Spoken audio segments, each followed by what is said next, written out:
he could become the Senate Majority Leader, Theo. That is correct, Shannon, and because of that, the eyes of the world are on Kentucky tonight. This is a huge night for both voters to make up their minds and also the candidates themselves. Alison Grimes has brought a large contingent of people back. They're back behind me, making quite a bit of noise. Plenty of Mitch McConnell supporters here as well. McConnell slipped out the back without talking to reporters, just like his opponent Grimes did at her events in Louisville on Tuesday.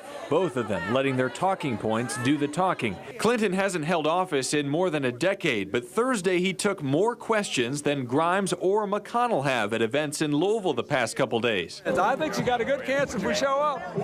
It's just a dogfight. We're down to the end here. When at first you don't succeed, try again. After we rated a Grimes claim about Medicare false, the campaign uses a second poll worker to ask a question of Mitch McConnell. I'm Alison Lundergan Grimes, and David Stanley lost his coal mining job in Letcher County. Stanley then draws a connection between a comment McConnell reportedly made about job growth with the loss of coal jobs. Mr. McConnell, in the last 2 years, we've lost almost half of our coal jobs in eastern Kentucky. Why did you say it's not your job to bring jobs to Kentucky?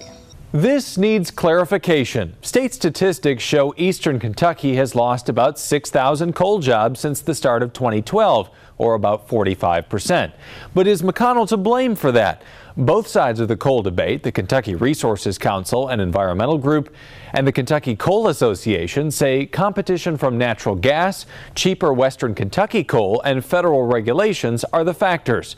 As for the second part of the claim, why did you say it's not your job to bring jobs to Kentucky? The Beattyville Enterprise quoted McConnell in April as saying economic development is a Frankfurt issue. That is not my job. McConnell has said he was misquoted. The newspaper stood by its story. The event wasn't recorded, so there's no proof that either side is right. So it's time for us to move on to another attack. Alison Grimes' latest negative ad, turns out it's a lie. This one from the pro-McConnell group Kentucky Opportunity Coalition goes on to imply that Grimes doesn't tell the truth about a lot of things. She's done this before.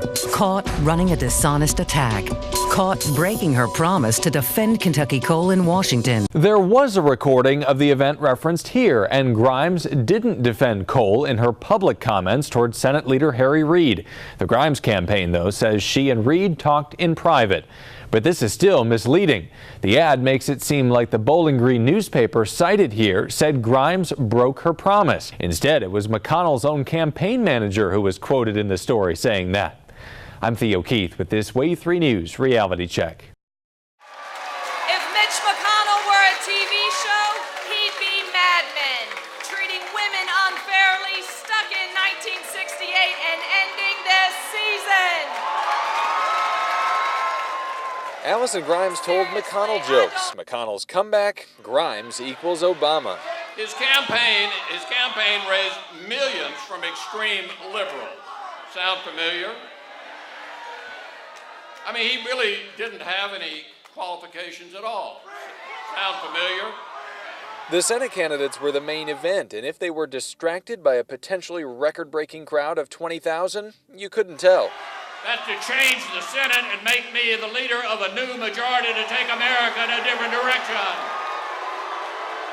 The candidates made no mistakes, but they played it by the book. Rand Paul? No way. He recited anti-Grimes poetry. One thing that we know is true, one thing we know is guaranteed, she'd cast her first vote for Harry Reid. Governor Steve Beshear got laughs when he went for this selfie with McConnell. I'm sorry, I just had to get one last photo of the senator before Kentucky voters retire him in November. Grimes definitely came out more aggressive, even interrupting several times. McConnell often smiled at her answers and then said that they just weren't factual. The candidates were side by side for likely the last time in this race. Grimes, go! Go, Grimes, go! Big partisan crowds lined up in Lexington. Kentucky needs Mitch! Come on in. Senator, good to see you. Nice seeing you. Very much. For Alison Grimes and Mitch McConnell, it was 1 hour of rare off-script debate. Secretary Grimes' whole campaign has been designed to deceive people into thinking she's something she isn't. Senator McConnell's 30-year record. It's gridlock, it's obstruction, it's extreme partisanship. KET's Bill Goodman asked the question that has dominated the race in the past several days. Why are you reluctant to give an answer on whether or not you voted for President Obama? Bill, there's no reluctancy. This is a matter of principle. Our Constitution grants here in Kentucky the constitutional right for privacy at the ballot box, for a secret ballot. McConnell also had to answer about an issue he's been criticized for, what to do with the state's Connect healthcare website if he's successful in repealing the national health law. And you would support the continuation of Connect? Well, it's a state decision. Several states had it. But would you support it? Well, that's fine, yeah. I think it's fine to have a website. He didn't offer a specific solution to the 500,000 Kentuckians who got insurance through the site, while Grimes says she would keep the law but extend the clause that allows people to keep their doctors. The debate often got testy, especially over the Obama administration.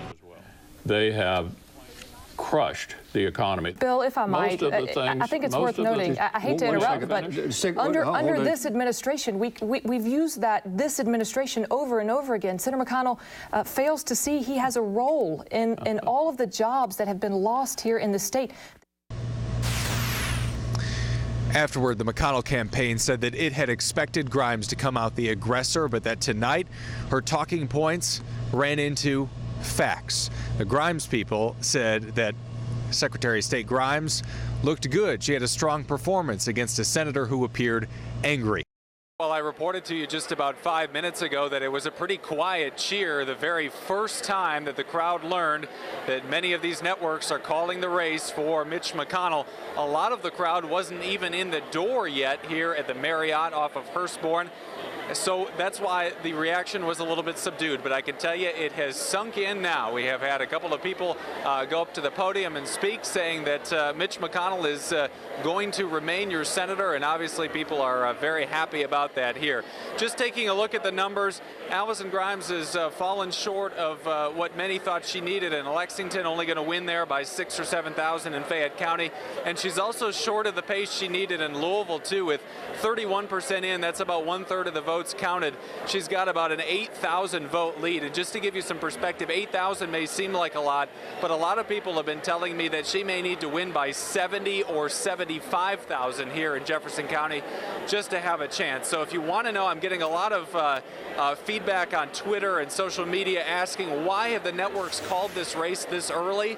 It's because some of those early numbers have come in and they're not very good for the Grimes campaign. That this was a trouncing that no one saw coming. You even have to wonder if the McConnell people saw the margin being this far apart. Not certainly after $80 million spent in this race and how competitive it was, at least through the summer. McConnell saying afterward that his campaign ran a perfect race. Rand Paul, though, chalked it up to something else.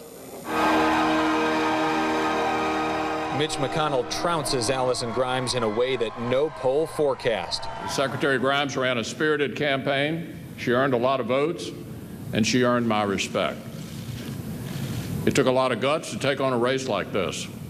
Because of the business we're in, it also meant she'd take some heat. It was over very early, even before all the McConnell supporters got in the door of his election headquarters. But they grew louder during his victory speech, which included a message to any voter who believes he is out of touch with Kentuckians. I've heard your concerns. I've made them my own. You will be heard in Washington. Rand Paul called McConnell the next majority leader of the U.S. Senate, even with control of the Senate still in question. Paul says Congress will send President Obama bill after bill until he wearies. If the president insists on vetoing bill after bill, then in 2016, the people will rise up and reclaim our heritage and elect a lover of liberty who will restore the values of our founding fathers. It sounded like the first speech of a presidential campaign, but Paul says no, at least not for now. Is that you, or can that be another Republican? Could be a lot of people. I want to be part of that message, and we'll figure that out in the spring. For Paul and McConnell, the race was about Obama from the beginning until the end. It's time to turn this country around.